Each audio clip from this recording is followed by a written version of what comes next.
But there's an even bigger story, and that's where we're going to start. Kylian Mbappe. So let me give a bit of a rewind, like you do on soap operas, where they tell you kind of what happened previously. Yeah. 2021, he had a year left on his contract with Paris Saint-Germain, and he basically wasn't extending his contract. And so Paris Saint-Germain, and so other clubs circling around him, so they figured, well, Paris Saint-Germain won't want to leave him on a free transfer the following summer. So Real Madrid came in with a massive offer late in the transfer window. Loads of work in. Ton of work. Yeah, they spent a lot on this, talking with his family, with his mom, with his lawyer. 180 million is the figure I understand. Some have it even higher. Paris Saint-Germain say no. And so we all thought, okay, Mbappe must be annoyed, and he's going to leave the next summer on a free transfer. I even said at the time, this is great for Real Madrid because rather than giving 180 million exactly, you can go spend somebody else, right? We all thought it was heading that way. And then, bombshell, May 2022, what does he do? He announces that he's extending his deal with Paris Saint-Germain. And the Paris Saint-Germain put out pictures of him holding the shirt that said 2025. Well, it wasn't really 2025. As we told you at the time, it was a 2+1 deal. It was 2 years commitment, and then he had the option for a third year. At that point, he had the leverage once again.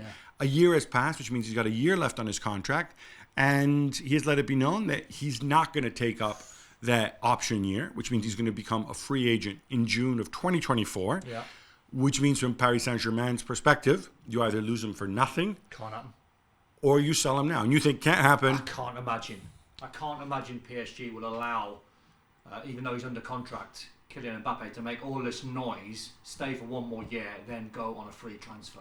I can't imagine that gap. The money that would be involved, I mean, I don't know what the figures might be, £100 million, 150 if they sign him. Well, if it was 180 2 years ago, it's not like he's gotten worse. No, exactly. But I mean, because of the time left on the contract, obviously the closer it runs down to a free. But it was a year left 2 years ago as well, of course. True. But I think if you're Kylian Mbappe now, you're saying the right things. I think you've got all the aces. I think even Real Madrid can sit back now and go, well, do we need to chase you again? They've chased him since he was 11. They chased this guy forever. It feels like inevitable that he will sign for Real Madrid. That has to be the next move for him, to be that Galactico main name, even though Bellingham's in there and Vinny Jr.'s in there and all the young players that they've got. He goes in there, he changes the dynamics, I think, of everyone in world football going, wow, Real Madrid are back.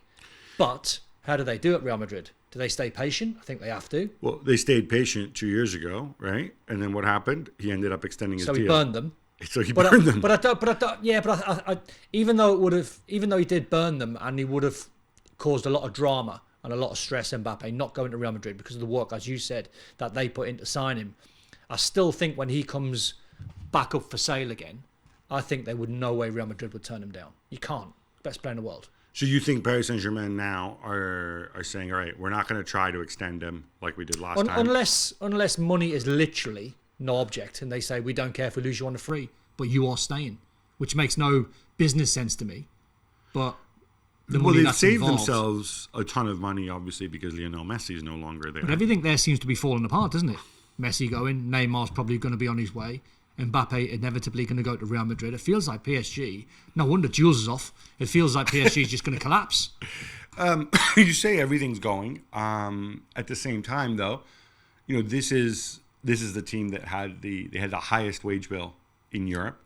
There is a pathway for Paris Saint-Germain to rebuild with young French talent. I think that's what we're going to hear more and more of.